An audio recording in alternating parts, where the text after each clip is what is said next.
Welcome to Luca and Miguel. Enjoy the video. You start by opening the command line on your computer. This is where you'll get the definitive DNS address. On Windows, press Windows plus R, type CMD or PowerShell, and run it. On Mac OS, open Terminal in Applications. On Linux, open your preferred shell. Once done, make sure your network interface is active, Wi-Fi or Ethernet, because the commands read the active connection. You'll run one clear command that returns the DNS server IP used by your system and router. Now execute the command that reveals DNS entries.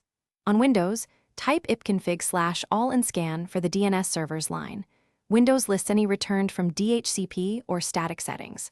On Mac OS, use scutl DNS to see resolver entries or network setup gettin servers, followed by your service name for the active list. On Linux, view /etc/resolve.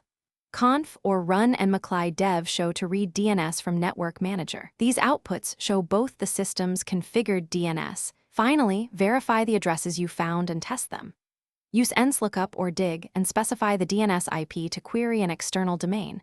This confirms the resolver responds.